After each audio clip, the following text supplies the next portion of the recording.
नमस्कार दोस्तों, दूरस्थ एवं मुक्त शिक्षा और संस्कृति की आवाज ये है उत्तराखंड मुक्त विश्वविद्यालय का सामुदायिक रेडियो हेलो हल्द्वानी 91.2 मेगाहर्ट्ज की तरंगों पर आप इस रेडियो को सुन पा रहे हैं। दोस्तों, दो बहुत ही जिगरी दोस्त हमारे साथ इस वक्त स्टूडियो में मौजूद हैं। जिगरी दोस्त शब्द जब मैं कह रही हूं तो मुझे लग रहा है कि एक काफी पुराना सा एक शब्द हो चुका है। एक दौर होता था जब जिगरी दोस्त हुआ करते थे, लंगोटिया यार हुआ करते थे और बहुत सारे शब्द हैं इसके लिए। बहुत सारी फिल्में इस तरह की दोस्ती पे बनी हैं, लेकिन अब बदलते समय के साथ दोस्ती थोड़ा मोबाइल में कन्वर्ट हो चुकी है या मोबाइल के कई सारे दोस्त हो गए हैं, वर्चुअल दोस्त बन रहे हैं। तो इस तरह का जो सखी भाव एक होता था, गांव में हम लोग पहाड़ों में सौजू बोलते थे, तो वो जो सखा भाव था, वो जो दोस्ती थी, क्या आज भी उस तरह की दोस्तियां हो रही हैं? तो उसकी मिसाल हमारे साथ इस वक्त मौजूद है। मेरे ठीक दाहिने हाथ में बैठी हैं ऋचा डालाकोटी। ऋचा अभय डालाकोटी नाम से भी वो अपने को कहलाना पसंद करती हैं, क्योंकि उनके हस्बैंड जो हैं वो अभय डालाकोटी हैं, जो कि फिल्म मेकर हैं। और ऋचा डालाकोटी ने MBA किया है और हल्द्वानी की वेल नोन फैमिली से वो बिलोंग करती हैं और पढ़ाई, उनकी लिखाई सब कुछ हल्द्वानी से ही हुई है। ऋचा, आपका बहुत बहुत स्वागत है हमारे इस कार्यक्रम में, हमारे स्टूडियो में। धन्यवाद, मुझे बहुत अच्छा लगा आपकी स्टूडियो में आके और आपसे बातचीत करके। जी, मेरे ठीक सामने बैठी हैं गरिमा सिंह। गरिमा सिंह साइबर लॉ में इस वक्त PhD कर रही हैं और घुमक्कड़ हैं। उत्तराखंड की जितनी भी दर्रे घाटी, जितनी भी चोटियां हैं, वहां की उन पीकों पर जाने की वो कोशिश करती हैं, लगातार जाती रहती हैं। ट्रैकिंग की बहुत शौकीन हैं, बहुत सारी यात्राएं उन्होंने की हैं उत्तराखंड की। और उसके अलावा एक महिला फोटोग्राफर के तौर पर भी उनको बहुत बेहतरीन तरीके से जाना जाता है। तो गरिमा, आपका भी बहुत बहुत स्वागत है हमारे इस कार्यक्रम में। धन्यवाद आपका। जी, गरिमा भी काफी जानी पहचानी परिवार से जो है बिलोंग करती हैं। उनके पिताजी सीनियर वकील हैं, एडवोकेट हैं और लामाचौड़ में रहती हैं और आप दोनों ही लामाचौड़ में रहते हैं, लामाचौड़ के आसपास। तो सबसे पहले ऋचा के पास आती हूँ। ऋचा, कब से आप लोग दोस्त हैं? कब से एक दूसरे को जानते हैं? मैम, मैं गरिमा को तकरीबन अपने बचपने से जानती हूँ। हम शायद स्कूल में ही मिले होंगे। और खास बात यह है कि हमारे जो पेरेंट्स हैं वो भी एक दूसरे के मतलब अच्छे मित्र रहे हैं अभी तक, और उनका भी मतलब हमारा पारिवारिक संबंध है। तो गरिमा और मेरी दोस्ती स्कूल में थोड़ी और ज्यादा पक्की हो गई। फिर हम लोगों ने बचपन से ही। कौन से स्कूल से आप लोग पढ़े हैं? हमने DAV स्कूल से अपनी एजुकेशन स्टार्ट करी है, गरिमा ने भी और मैंने भी। तो हम साथ ही एक ही क्लास में पढ़ते थे, एक ही साथ बैठते थे, बस में साथ आते थे, साथ जाते थे। अच्छा। कभी मेरी बस मिस हो जाए तो गरिमा के पापा अपने स्कूटर में मुझे लेके जाते थे। क्या बात है। और मतलब हम घर आते थे तो गरिमा भूल जाती थी कि उसको बस में जाना है, वो मेरे घर आना पसंद करती थी। तो हम लोगों का ऐसे ही बचपना लड़कपन में बीता हुआ है। फिर मुझे बहुत बुरा लगा जब क्लास 4th में ये मुझे छोड़ के चली गई। 4th में? हाँ। तो ये 4th से भी पहले की बात है जो आप बता रही थी अभी? हाँ। अच्छा। हम नर्सरी LKG के दोस्त हैं। क्या बात तो है। हमारा बचपना जो पढ़ाई हमने सब साथ में ही करी है। तो क्या कहते हैं, ये मुझे छोड़ के चली गई। अपनी मम्मी, जो हमारी आंटी हैं, वो girls inter college, degree college, GGIC, वहाँ पे सीनियर प्रोफेसर है। तो गरिमा को लगा कि शायद उसको अपनी आगे की पढ़ाई वहीं पे करनी चाहिए, क्योंकि वो मम्मी भी हैं वहाँ पे और तो उसको अच्छी वो मिलेगी, ग्रोथ मिलेगी, अच्छा सपोर्ट मिलेगा। तो उसका वो डिसीजन बहुत अच्छा था। वहाँ पे गरिमा का बहुत नाम हुआ, बहुत उसने अपनी काबिलियत के तौर पे अपने स्कूल में एक अच्छा नाम कमाया। कोई उसको ये नहीं बोलता था कि प्रोफेसर की बेटी है। उसने अपनी पहचान अपने दम पे बनाई। वो बहुत काबिल स्टूडेंट कहलाई, अपने स्कूल की बहुत काबिल स्टूडेंट थी। क्लास 12th तक उसका ही नाम चलता था पूरे स्कूल में, और उसने अपने दम पे ये नाम कमाया। बहुत मेहनती लड़की है बचपन से ही। इसके मेरे शौक लगभग एक जैसे ही हैं, लेकिन कुछ चीजों में मुझे अच्छा लगता है कि मैं गरिमा से सीखूं। बहुत अच्छी आदतें हैं इसकी, घरेलू है, बाहर भी पूरा अपना टाइम देती है, हर चीज में अच्छा करती है जी। तो मुझे अच्छा लगता है गरिमा, इसलिए भी मेरी दोस्त है क्योंकि मैं और उसकी सोच बहुत अच्छी है, हमारे विचार भी मिलते हैं जी। तो इसलिए यही कारण है कि हम आज भी साथ हैं और हमेशा रहेंगे जी। मैं फिर आपके पास में आती हूँ ऋचा, आपने बहुत अच्छी बातें बताई। गरिमा, आप तो गरिमा के बारे में ही बोलती रही, अपने बारे में आपने कम बताया, तो मुझे उम्मीद है कि गरिमा से शायद आपके बारे में कुछ सुनने को मिलेगा। दोस्त है जी, तो मैं सोच रही हूँ कि हम दोस्ती में ही अपनी बातें करें। वैसे तो बातें तो हमारे पास कितनी सारी होती है। जी जी। गरिमा, आप कुछ बताएं कि कैसे ऋचा से मुलाकात हुई और क्या बचपन की वो दोस्ती इतना लंबा चल गई, क्या राज है इसका? देखिए, ऋचा से मुलाकात जहाँ तक मेरी याददाश्त में है, एलकेजी में शायद हम रहे होंगे, एलकेजी या यूकेजी में, तो तब हमारी मुलाकात हुई क्योंकि हम लोग फैमिली फ्रेंड भी थे, मतलब फैमिलीज एक दूसरे की अच्छी दोस्त थी। फिर हम दोनों बहुत अच्छे दोस्त बने और मैं सिंगल चाइल्ड थी, तो मुझे ऋचा में एक अपनी बहुत अच्छी दोस्त और एक बहन हमेशा दिखी। मतलब आज तक हमेशा ऐसा कभी नहीं लगा कि वो मुझसे अलग है। मतलब हमेशा एक जो जुड़ाव था, एक जो बॉन्डिंग थी, वो बिल्कुल एकदम बहनों वाली थी। और ऋचा भी हमेशा से बचपन से काफी शाय थी, मतलब थोड़ी शाय नेचर की थी और मतलब अपनी चीजों को कम एक्सप्रेस करती थी। बट हम लोग काफी टाइम के लिए अलग भी हुए एक दूसरे से, बट फिर भी एक दूसरे के टच में रहे। और मुझे बचपन का एक किस्सा याद आता है। ऋचा इतनी पॉजिटिव थी मुझको लेके, तो हमारी एक बार डीएवी में हमारी क्लास में एक लड़की थी, उससे झगड़ा हो गया था मेरा। तो ऋचा ने उसके बिल्कुल पेंसिल से उसके हाथ वाथ में पूरा उसको हार्म कर दिया था बहुत ही, क्योंकि उसने मुझे शायद धक्का दिया था, मुझे ऐसे याद है। तो इतनी ज्यादा पॉजिटिव थी बचपन से मेरे को लेके। तो अभी भी वो ऐसी है, बिल्कुल ऐसी है उसका नेचर, बिल्कुल अभी वो जो बचपना था आज भी एज इट इज है। आज भी अगर मैं बोलूं कि ऋचा वो दोस्त ज्यादा अच्छी है, तो ऋचा को फील हो जाता है कि नहीं, मैं ज्यादा अच्छी दोस्त हूँ। तो इतनी मतलब गहरी दोस्ती हमारी रही। और मतलब ऋचा को देख के मुझे लगता है कि मैं बहुत भाग्यशाली हूँ कि मुझे ऐसी दोस्त मिली है, क्योंकि आजकल जहाँ आधुनिकता का युग है और सब मतलब एक दूसरे से जहाँ स्वार्थ ज्यादा आ गया है फ्रेंडशिप में और दोस्ती में, वो मतलब वो बॉन्डिंग और वो प्यार नहीं रहा जो होना चाहिए। जैसे हमारे टाइम पे क्या होता था कि गेम्स और ये सब चीजें, मतलब वीडियो गेम्स, मोबाइल्स गेम्स इतने ज्यादा नहीं होते थे। जो भी बच्चे गेम्स खेलते थे या जो भी करते थे, मतलब एक दूसरे के साथ करते थे, अपने सुख दुख एक दूसरे के साथ शेयर करते थे, अपनी प्रॉब्लम्स शेयर करते थे। आज वो चीजें टेक्नोलॉजी में कहीं पीछे छूट गई हैं और वो जो ट्रू फ्रेंडशिप है वो कहीं बहुत बहुत पीछे रह गई है, क्योंकि अभी फेसबुक में और आपके व्हाट्सएप चैट्स और कई तरह के ऐसे ग्रुप्स हैं जिसमें लोग कई दोस्त बनाते हैं। आज उनकी बहुत अच्छी दोस्ती होती है, 1 महीने 2 महीने बाद वो एक दूसरे के नाम भी भूल जाते हैं। तो मुझे लगता है कि हम लोगों का जो टाइम था, वो जो फेज था, उस टाइम पे एकदम जो फ्रेंडशिप होती थी, बिल्कुल हार्ट से एकदम फ्रेंडशिप होती थी, ट्रू। और एक दूसरे के दुख में दुखी होना, एक दूसरे के लिए परेशान होना, एक दूसरे के लिए महसूस करना। मुझे अभी भी याद है, मतलब जब मेरी एंगेजमेंट हुई थी तो ऋचा इतनी मतलब मुझसे ज्यादा एक्साइटेड थी कि अच्छा मेरी बेस्ट फ्रेंड की एंगेजमेंट हो रही है, शादी हो रही है। और मतलब हर एक फंक्शन में और हर एक चीज में उसने अपना मतलब 100% दिया, अपना पूरा टाइम दिया। बट आजकल लोग एकदम फॉर्मेलिटी में रिश्ते हो गए हैं कि लोग मतलब बहुत कभी होते हैं तो बहुत ज्यादा क्लोज हो जाते हैं। हमारा कई बार ऐसा होता है कि मतलब मैं भी बिजी होती हूँ, वो भी बिजी होती है अपनी लाइफ में, तो 6 महीने हो जाते हैं, बात नहीं होती है, पता नहीं होता है। बट जब भी होती है, जब भी मिलते हैं तो एकदम दिल से मिलते हैं। मतलब हम जब भी पूजा करते हैं, कहीं होते हैं नई जगह, तो एक दूसरे को याद करते हैं, ईश्वर से प्रार्थना में कहते हैं कि हाँ हमारी दोस्त जहां पे भी है वो खुश रहे। तो ऐसी फ्रेंडशिप अब मतलब बहुत कम देखने को मिलती है। तो ये हम दोनों का ही सौभाग्य है कि हम दोनों एक दूसरे को मिले। क्या बात है, क्या बात है, बहुत अच्छी बात है आपने बताई गरिमा। तो आपकी मैरिज को अभी 2 साल हो गया है? नहीं, अभी 2 साल नहीं हुआ है, फरवरी में 2 साल। और आपकी मैरिज कब हुई? 2nd ईयर कंप्लीट हो जाएंगे जी। और ऋचा आपकी? मेरी 20 जून को हुई है शादी। हाँ। अभी इस 20 दिसंबर को 6 मंथ कंप्लीट हो जाएंगे। ओके, तो आपको उनकी भी डेट याद है, अपनी भी डेट याद है? हाँ, उसकी 14 फेब को हुई है जी। और मैं आज मतलब सबके सामने कन्फेस करती हूँ कि मैं हमेशा इसका बर्थडे भूल जाती हूँ। इसका 23 अप्रैल मैंने याद रखना हुआ जी। गाली भी पड़ती है अगर भूलूं। मेरी तरफ से पूरी छूट है मैडम को। जी जी। रात को भी विश करती हूँ तो मैं कहती हूँ एटलीस्ट किया तो। बहुत बिजी हो गई है, बहुत बिजी हो गई है जी। तो बदलते समय ने दोस्ती में कितना जो एक गाढ़ापन था, प्रगाढ़ता जो थी, वो क्या थोड़ा कम हुई है दूरियों से या बनी है? बढ़ती ही गई है। हाँ, जैसे कहते हैं कि दूरियों से कई बार मैं तो बीमार होती हूँ तो है, आंटी का फोन आना तय है। ये बीमार होती तो मेरी मम्मी का फोन जाना तय। ऐसा नहीं है कि सिर्फ हम 2 ही दोस्त हैं।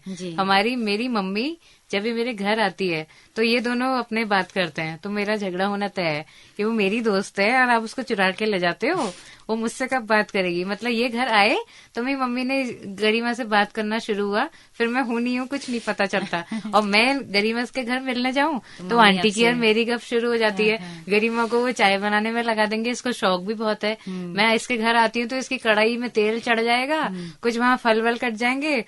मैं थोड़ी सी कम हूँ इन मामलों में। मेरे को मतलब होता है, मैं ये आती है तो मैं जरूर जाती हूँ किचन में कि चलो मैं कुछ करूँ आज काम। नहीं तो ये इसको बचपन से बड़ा शौक है, खाना बनाना, खिलाना। और पहाड़ी खाने में तो इसका हाथ जितना परफेक्ट है मेरे को और औरों के में उतना लगता नहीं है। क्या बात है। बहुत अच्छे से बनाती है। जी जी। अपने मम्मी पापा का ख्याल रखती है ना, तो हर चीज उन्हीं के हिसाब से और अपने टेस्ट के हिसाब से बहुत बढ़िया करती है। जी जी।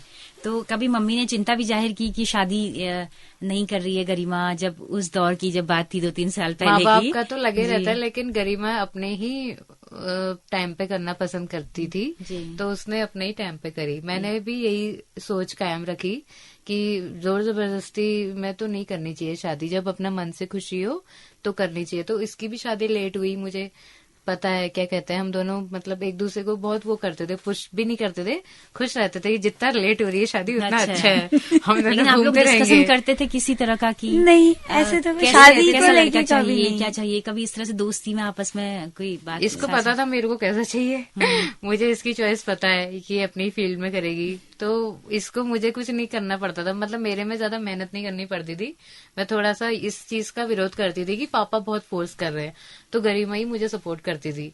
क्या कहते हैं कि डर मत, अच्छा होगा, और शादी में ऐसा नहीं करना, जल्दबाजी मत करना, मतलब समझाती थी हमेशा। तो मैं फोन भी इसी को करती हूँ, कुछ भी हो जाता है कि ऐसा नहीं हो रहा है, तू कुछ बोल, कुछ समझा। तो हम दोनों की शादी बहुत आराम से हो गई, मतलब जब हमने चाहा तब हो गई। कभी आप लोग लंबे ट्रिप पे एक साथ गए हैं? जैसे गरिमा घूमती रहती हैं उत्तराखंड, बड़ी लंबी ट्रिप मारी होगी हमने, ही वॉकवे तक गए थे। अच्छा। हाँ। तो बचपन के दोस्त हैं, लेकिन अभी तक आप लोग कहीं एक साथ? एक्चुअली ऋचा को कभी ऐसे मौका नहीं मिला, मतलब ऐसे कहीं बहुत ज्यादा जाने का। थोड़ी फैमिली में स्ट्रिक्टनेस ज्यादा है, मतलब पेरेंट्स तो अपने साथ घुमा देते हैं, लेकिन दोस्तों के साथ भेजते नहीं है। इसके ही साथ भेजा है, बाकी दोस्ती मेरी इन्हीं पसंद भी गरिमा के ही साथ है। मेरे पापा को वो थोड़ा सा मतलब स्ट्रिक्ट है दोस्ती यारी के मामले में, तो गरिमा है तब सही है, गरिमा नहीं है तो घर में ही बैठो, कहीं मत जाओ। चला हिसाब है। क्या बात है। आज का जो समय बदल रहा है उसमें हम देख रहे हैं कि गर्ल्स जो हैं थोड़ा सा संकट में हैं, साइबर अपराध भी हो रहे हैं, कई तरह के संकट हैं। ऐसे में अगर आपको लगता है कि कोई लड़की जैसे कई बार बहुत ब्लैकमेल हो रही होती है, लेकिन किसी को बता नहीं पाती है, अंदर अंदर घुट रही होती है, या सुसाइड तक नौबत आ जाती है कई बार, तो आपको लगता है ऐसे में एक अगर अच्छी एक महिला दोस्त हो, जैसे होते कि महिला की दुश्मन है, इस तरह के जुमले भी उछाले जाते हैं, लेकिन आपको लगता है कि एक अच्छी दोस्त अगर हो, केयर करने वाली हो एक दूसरे की दोनों, तो इस तरह की विपत्तियां आपत्तियों से भी आप पार पा सकते हैं? बिल्कुल। गरिमा तो बचपन से इतनी बोल्ड है, मुझे ऐसा लगता है कि इन मामलों में मैं भी अपने आप को बोल्ड मानती हूँ, क्योंकि ये सब चीजें मैं भी नहीं अच्छी मानती। मतलब कुछ होता है तो मैं आवाज जरूर उठाती हूँ। गरिमा में भी ये क्वालिटी है, ये तो बिल्कुल आंदोलन में ही आ जाएगी अगर ऐसा कहीं कुछ हो जाए तो। ये पूरा मोर्चा निकाल देगी, धरना निकाल देगी पूरा। और जो कर रहा है इस तरह से, उसकी तो जेल पक्की है। पहले तो मारेगी उसे खूब दबा के, उसको जेल में डाल के आएगी। वकील साहब की मिसेज है वो, जज साहब की, बिल्कुल थानेदार नहीं, अपना ही बन जाती है ये। बिल्कुल बिल्कुल। तो गरिमा, आपका कैसा एक्सपीरियंस है ऋचा के साथ में इन मामलों में? कभी किसी लड़के ने आपको छेड़ा हो, कभी किसी ने किसी को चांटा मारा आपने, या कभी जवाब दिया? आपको एक किस्सा बताना चाहूंगी गरिमा का। इसको बचपन से ही मतलब चीजें अपनी पसंद की मतलब पसंद है। तो क्या कहते हैं, जैसे इसको गोल्ड का शौक है, तो ये अपनी चेन वेन पहनना पसंद करती थी। तो क्या हुआ, मैं नहीं थी उस दिन गरिमा के साथ, कोई दूसरी फ्रेंड थी। तो गली में ये लोग कुछ बात कर रहे होंगे, तो कोई चेन स्नैचर आए, 2 लड़के इसकी चेन खींच के ले गए।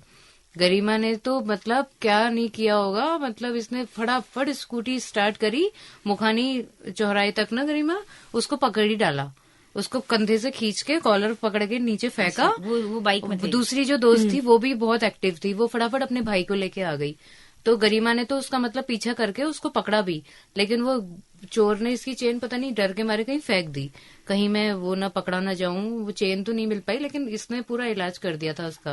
और न्यूज में भी बहुत आया, टीवी में न्यूज आई, अखबार में न्यूज आई कि फिर अपने स्कूल में इसको ब्रेवरी का शायद वो भी मिला, अवार्ड भी मिला कि गरिमा एक वो है मतलब मजबूत लड़की की मिसाल है करके इसको बहुत मतलब सराहना मिली कि इतना वो है, इसके अंदर शक्ति है। तो ये पूरा इसने पूरा अपना पूरा बल लगाया। छोड़ा नहीं उसे, चोर को। क्या बात है। क्या कहते गरिमा, तो कभी मुझे ऋचा के साथ ऐसा कुछ हुआ हो, याद हो आपको कोई नहीं, वाकया? ऐसे तो कभी हाँ, कुछ नहीं हुआ, हाँ। क्योंकि ऋचा बहुत ज्यादा ऐसे बहुत बाहर, मतलब बहुत ज्यादा इधर उधर कभी जाने का ऐसा नहीं हुआ। जब भी वे हम लोग साथ में ही थे, तो हल्द्वानी में ऐसा कभी फेस नहीं कभी किया। आप लोगों ने मिलके किसी की हेल्प की हो, किसी लड़की बहुत की बार हेल्प? हम तो स्कूल में ही अपनी चीजें दे देते थे, कभी कॉपी पेन, मतलब किसी को कुछ हेल्प चाहिए तो मुझे भी याद है गरिमा का और मेरा एक जैसा ही, मतलब हम दोनों बहुत ही काइंड नेचर हैं। कोई हमसे कुछ मांगे तो हम चुपचाप दे देते थे। जैसे पैसों में तो ज्यादा हम ऐसा नहीं है कि किसी को बहुत सारे पैसे दे दे रहे हैं, अपनी पर्सनली हम कोई चीज हमारे पास है तो हम दे देते थे, खाने की चीज या कुछ शेयर करते थे। जी जी। अब तो- पॉकेट मनी जो मिलती थी उसका क्या करते थे? क्या मिलके कुछ खाते हाँ, थे? उसका हमारा सैटरडे को पार्टी होती थी। हम लोगों को तब उस टाइम पे सबको 10 रुपीज पॉकेट मनी मिलती थी। तो हम उसमें, हमारे स्कूल की कैंटीन थी, तो उसमें छोले और ब्रेड पकौड़े और झूठ कोल्ड पे ड्रिंक जाओगे। मिलते थे, तो वो खाते थे हम लोग सारे फ्रेंड्स मिलके। तो अभी क्या मैसेज आप देना चाहेंगे? हल्द्वानी के तमाम लोग हमें सुन रहे हैं इस वक्त, आप लोगों को एक अच्छी मिसाल के तौर पर आप लोग, इतनी प्यारी दोस्ती आपकी है, बहुत पहले सुना देखा करते हैं, फिल्मों में खासकर हमने देखी है। तो क्या संदेश देंगे हल्द्वानी की तमाम गर्ल्स के लिए, बॉयज के लिए? बस हम यही कहना चाहेंगे कि दोस्ती करो तो उसको दिल से निभाओ। कोई किसी की पैसे को देख के दोस्ती करता है, कोई कुछ और अपने लालच से दोस्ती करता है, लेकिन ये कोई दोस्ती के मायने नहीं होते हैं। दोस्त वही कहलाते हैं जो सुख दुख पे काम आए, एक दूसरे की बातों को समझें, किसी की भावनाओं को समझें, अपना स्वार्थ भूल के बस निस्वार्थ भाव से दोस्ती को अपने निभाएं। तो वो दोस्ती ऐसी बनेगी कि दूसरे भी आपसे देख के कुछ सीखेंगे, ना कि तुम सिर्फ फोन में ही गप्पे मारो। कभी मिलना जुलना, एक दूसरे से बातचीत करना, टाइम निकालना, फुर्सत के उसको 2 पल देना, यही आजकल की अहमियत है दोस्ती की। नहीं तो काम तो सबको होता है, फोन सबके पास है, लेकिन जो अपने टाइम निकाल के जो किसी को देता है वो बहुत बड़ी चीज कहलाती है। जी जी। तो दोस्ती में तो मैं कहती हूँ दोस्त तो हमारे कोई भी बन सकता है, बस हमारी भावनाएं अच्छी होनी चाहिए। बिल्कुल, कि हम उसको निभा पा रहे हैं या नहीं निभा पा रहे हैं। बिल्कुल। मुझे एक सवाल और चलते चलते ध्यान आ रहा है कि जब अब आप लोगों की शादी हो चुकी है, लेकिन आप लोगों के मायके के जो परिवार थे वो एक थे, और उन घरों में ऐसा था कि गरिमा का घर आपका घर है और आपका घर गरिमा का है। अब आप लोग दोनों ससुराल वाले हो चुके हैं, तो क्या उन फैमिलीज में भी बॉन्डिंग क्या आपस में हुई है? अभी इतना ज्यादा तो एक दूसरे से, मतलब जैसे है कि मेरे हस्बैंड भी बिजी रहते हैं, ऋचा के हस्बैंड भी बिजी रहते हैं, तो इतना ज्यादा तो मतलब क्लोजनेस नहीं है। बट हाँ, फैमिली दोनों ही अच्छी हैं, दोनों ही जगह मतलब हस्बैंड्स का वेलकम है, वो कहीं भी आएंगे, हम आज भी कहीं पे भी जाएं तो किसी को ऐसे कोई दिक्कत नहीं, और भी उन्हें अच्छा लगता है कि हम एंजॉय कर रहे हैं एक दूसरे के साथ।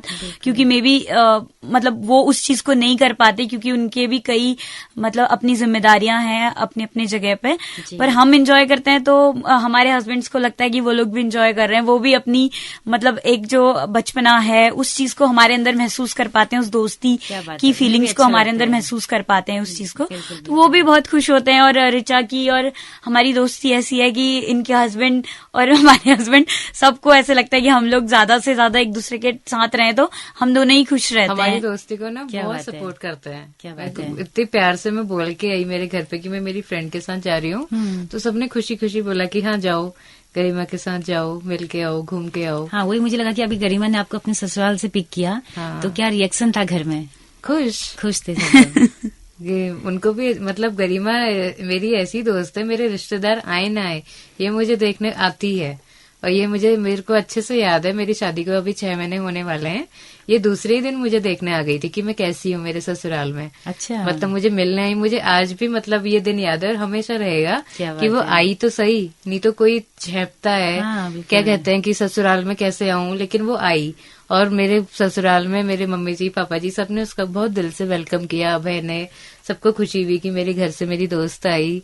तो हमने गरिमा को अपना पूरा घर दिखाया, मेरे पापा जी ने पर्सनली गरिमा को पूरा घर दिखाया। अब बहने क्या कहते हैं, हम सबने मिलके फिर गरिमा हमारे मैरिज की खुशी के तौर पे केक लेके आई थी तो हमने साथ में काटा, और मतलब पूरे घर में बहुत रौनक थी जब ये मुझसे मिलने आई। क्या बात है।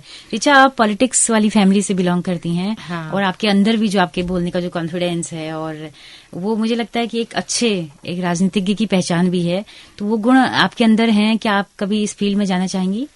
नहीं मैम, मेरे को ये गुण मेरे पापा से मिला है, सौभाग्यशाली हूँ मैं। सब मुझे मेरे पापा की परछाई कहते हैं और मुझे गर्व होता है ये सुनते हुए, क्योंकि मेरे पापा एक कर्मठ नागरिक हैं जिन्होंने सिर्फ अपने समाज के लिए और अपने देश के लिए अच्छा सोचा है और हमेशा वो चाहते हैं कि देश की तरक्की हो, हमारे समाज की, हमारे गांव की तरक्की हो।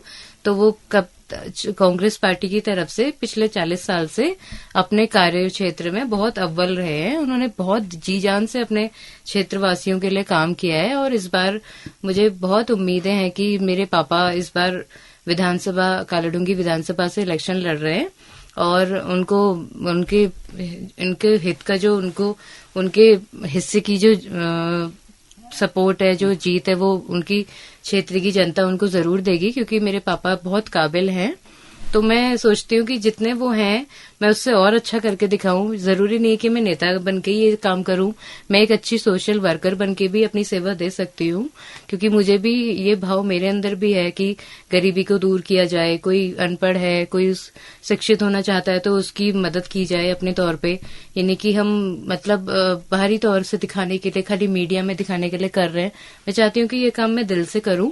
कभी मुझे भगवान इस काबिल बनाएगा, क्योंकि मेरे हस्बैंड को भी बहुत अच्छा लगता है समाज सेवा करना। वो कहते हैं कि कभी मैंने कुछ नाम कमाया, मेरे पास कुछ ज्यादा, मैं कुछ अमीर हुआ तो मैं चैरिटी करूंगा। उनकी ऐसी भावनाएं होती है, तो मुझे दिल से खुशी होती है कि हमारा मतलब ऐसा है कि दिल मतलब समाज सेवा करने का ही हमारा भाव रहता है। चलिए, बहुत अच्छा लगा ऋचा आपको जानकर, आपसे बातें कर। गरिमा, आपका क्या है फ्यूचर में प्लान? आप क्या एकेडमिक्स में आप जाएंगी या जज बनेंगी? क्या प्लान है आपका? फिलहाल तो मैं अपनी पीएचडी कंप्लीट करने के बाद मैं काफी घूमना चाहती हूँ, फिलोसॉफिकल लाइफ जीना चाहती हूँ। मतलब जॉब और ये सब मुझे लगता है कि बांध देती है इंसान को, तो इससे ज्यादा मैं एक आजाद मतलब पंछी की तरह उड़ना चाहती हूँ, देखना चाहती हूँ पूरे दुनिया को, हमारे देश को। मैं ट्रैवलिंग करना चाहती हूँ, सोलो ट्रैवलिंग करना चाहती हूँ, समझना चाहती हूँ सोसाइटी में महिलाओं की स्थिति को, कि हर समाज में किस तरीके से मतलब महिलाएं सरवाइव कर रही हैं, कैसे रह रही हैं, कैसा उनका जीवन स्तर है। तो उस चीज को मैं और ज्यादा करीब से देखना चाहती हूँ और महसूस करना चाहती हूँ। जी, क्या बात है। हम उम्मीद करेंगे कि आप दोनों दोस्त अलग अलग दिशा में बहुत अपना नाम कमाएं, बहुत अच्छा करें समाज के लिए, ताकि आने वाले समय में कोई अच्छी फिल्म भी आप पे बने जो दोस्ती की मिसाल बने। डायरेक्टर जरूर मेरे हस्बैंड होंगे, मिस्टर अभय डालाकोटी। जी जी, बिल्कुल। तो गरिमा, ऋचा, आप दोनों का ही बहुत बहुत शुक्रिया हमसे इतनी सारी बातें साझा करने के लिए। धन्यवाद मैम, आपने हमें अपने स्टूडियो में बुलाया और अपना कीमती टाइम दिया। जी, हमें भी बहुत खुशी है आपसे मिलके। जी, तो आपका बहुत बहुत धन्यवाद कि आपने हमारी फ्रेंडशिप को मतलब इतना मान और सम्मान दिया कि आपने उसको एक इंटरव्यू लेना मतलब उसमें महसूस किया कि लिया जाए हमारी दोस्ती के ऊपर। इसके लिए बहुत बहुत धन्यवाद आपका। चलिए, बहुत शुक्रिया। तो दोस्तों, आप सबका भी बहुत बहुत शुक्रिया इस कार्यक्रम को अंत तक सुनने के लिए, इस कार्यक्रम में अंत तक बने रहने के लिए। अगर ये कार्यक्रम आपको पसंद आया हो तो अपना फीडबैक हमें जरूर दीजिएगा। हमारा यूट्यूब चैनल है हेलो हल्द्वानी नाम से, फेसबुक पेज है। तो इसी के साथ अपनी रेडियो मित्र सुनीता भास्कर को दीजिए इजाजत। नमस्कार।